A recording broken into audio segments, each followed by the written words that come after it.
Halo, kembali lagi bersama dengan saya Jufriantus Baitano di channel Guru JB.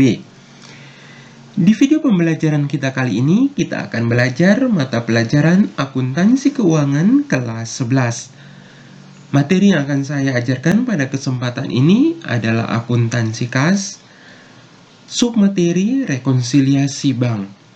Di video pembelajaran kita sebelumnya, kita sudah belajar mengenai kas kecil. Sebelum kita melanjutkan video pembelajaran ini, mari dukung channel Guru JB dengan cara like, subscribe, komen, dan juga share. Nonton video pembelajaran ini sampai selesai ya. Let's go!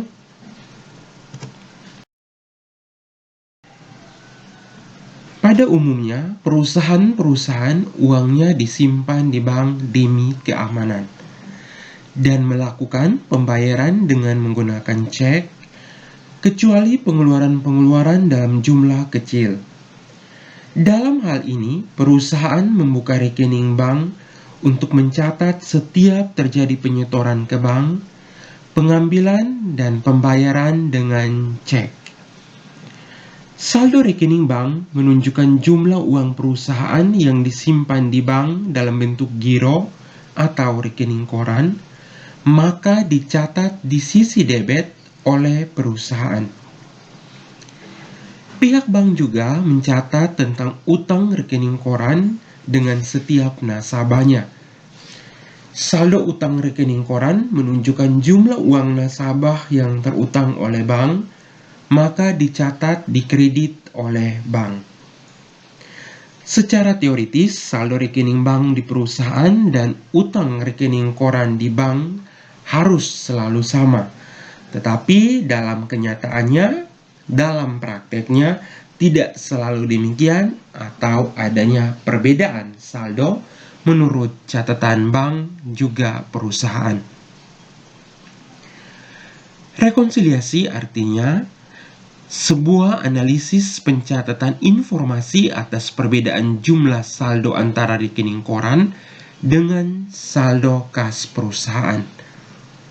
Tujuannya adalah memeriksa ketelitian di dalam setiap pencatatan rekening kas perusahaan dengan pihak bank, menyesuaikan catatan perusahaan dengan catatan bank. Pada intinya, rekonsiliasi bank di sini artinya bahwa untuk menyamakan atau menyesuaikan catatan menurut bank juga menurut perusahaan, sehingga pada akhirnya saldo menurut perusahaan dan bank harus sama.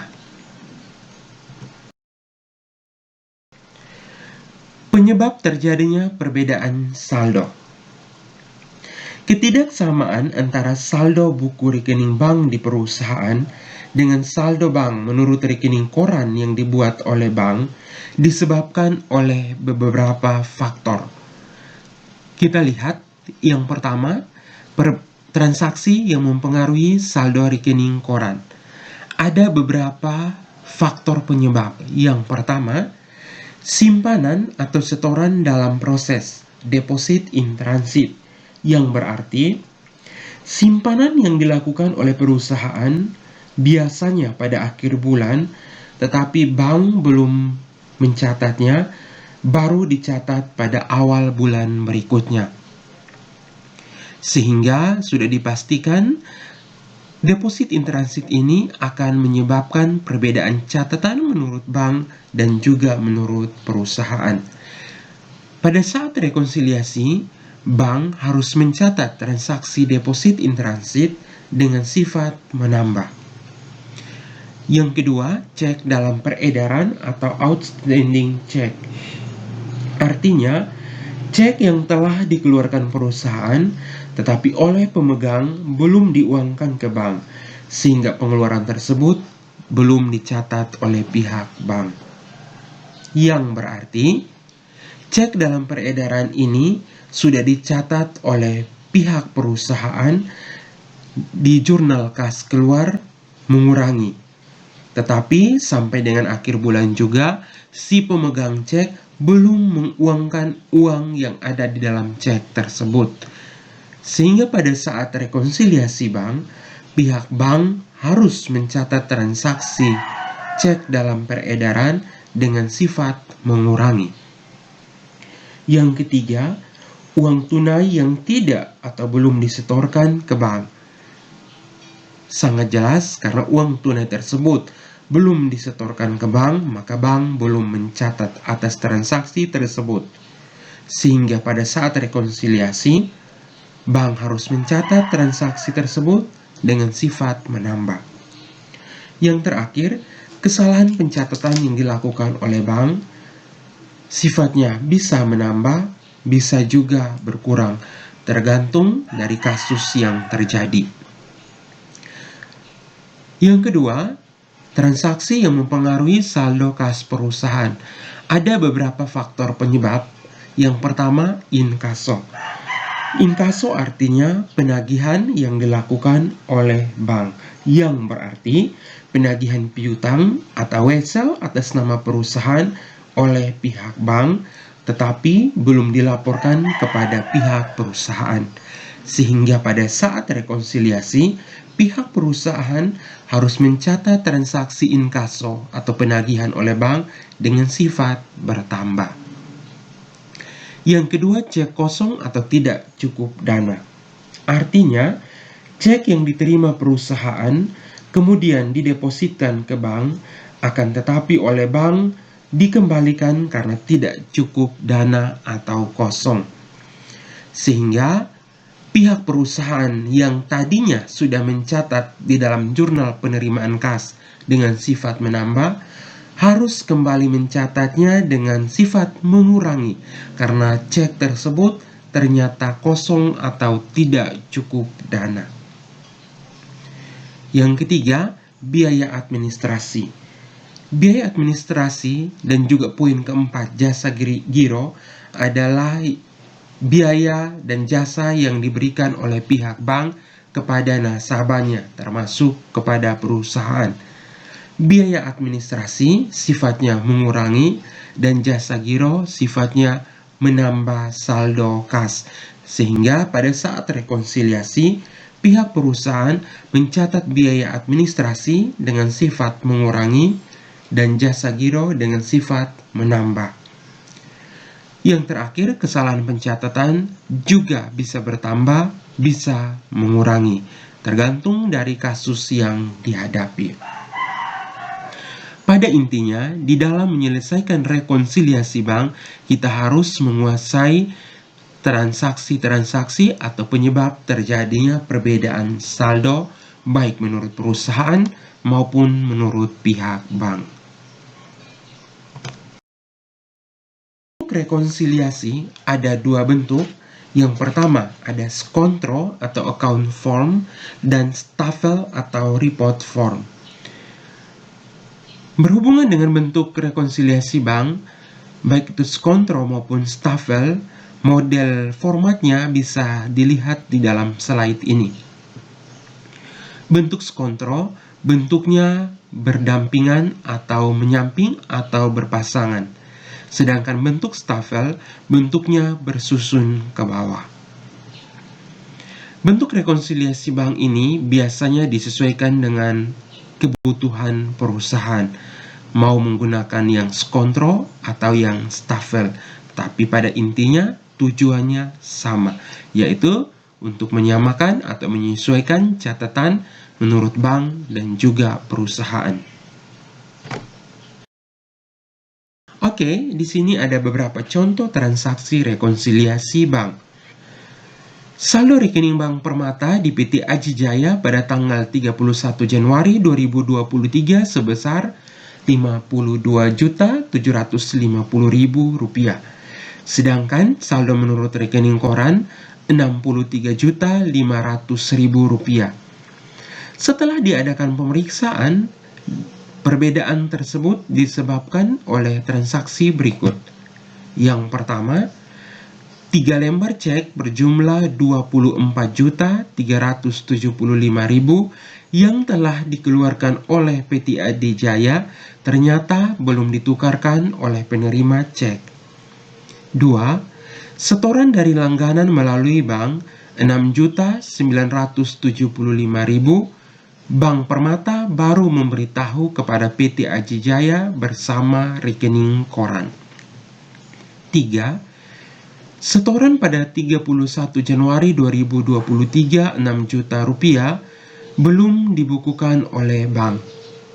4. Sebuah cek 4 juta rupiah dari seorang debitor yang telah didepositkan ke bank ditolak karena tidak cukup dana.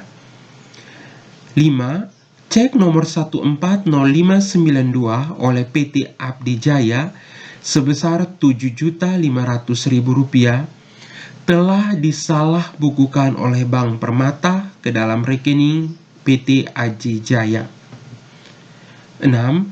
Cek nomor 009902 15.275.000 untuk pelunasan utang kepada PT Cinta Damai oleh PT Aji Jaya telah dicatat dengan jumlah Rp12.575.000. 7. Biaya bank bulan Januari 2023 Rp900.000 belum dicatat oleh perusahaan. 8. Bank memberikan jasa giro kepada PT Aji Jaya sebesar Rp500.000. Mari kita menyelesaikan transaksi-transaksi rekonsiliasi bank ini di dalam bentuk rekonsiliasi bank. Cekidot. Oke, di sini bentuk penyelesaian rekonsiliasi bank yang saya selesaikan menggunakan bentuk stafel. Sekali lagi, bentuk stafel atau skontrol sama saja tergantung dari permintaan soal atau kebutuhan perusahaan.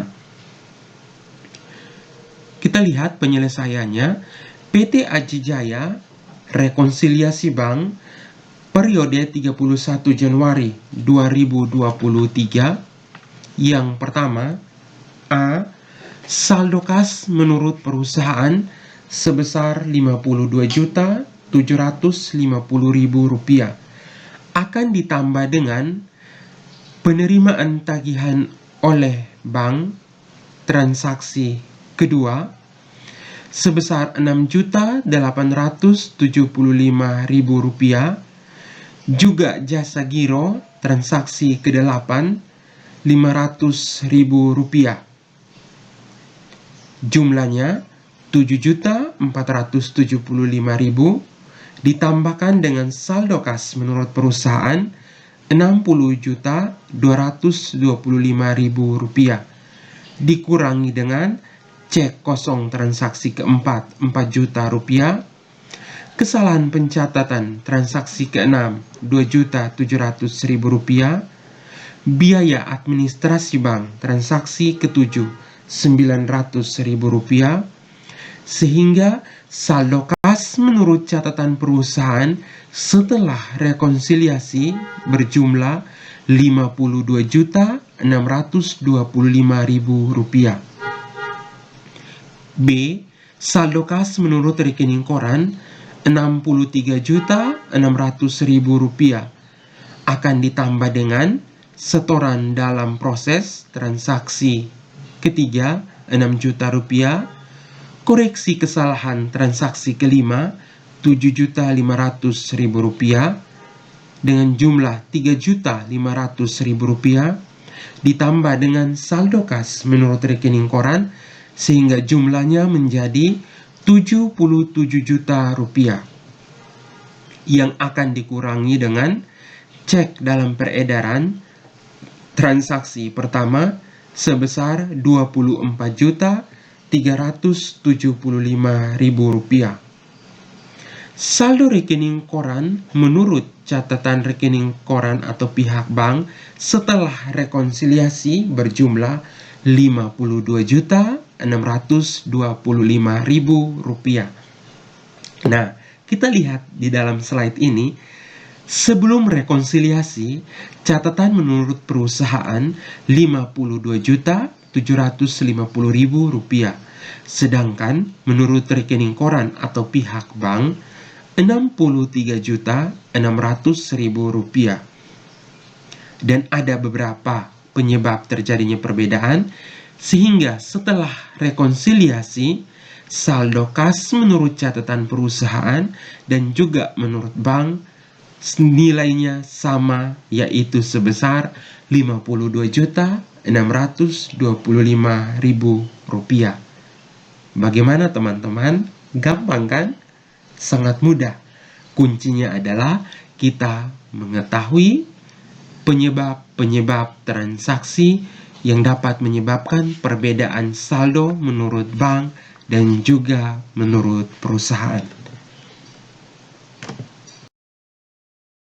Oke, sampai di sini dulu pertemuan kita di materi rekonsiliasi bank.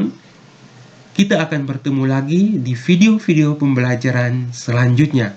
Tentunya di mata pelajaran akuntansi, jurusan akuntansi dan keuangan lembaga. Mari terus dukung channel Guru JB dengan cara like, subscribe, komen, dan juga share. Tinggalkan komentar kalian di kolom komentar untuk video pembelajaran yang kalian ingin request untuk dibawakan di video pembelajaran selanjutnya. Tetap semangat, tetap optimis, mari meraih impian Anda bersama channel Guru JB. Terima kasih dan sampai jumpa.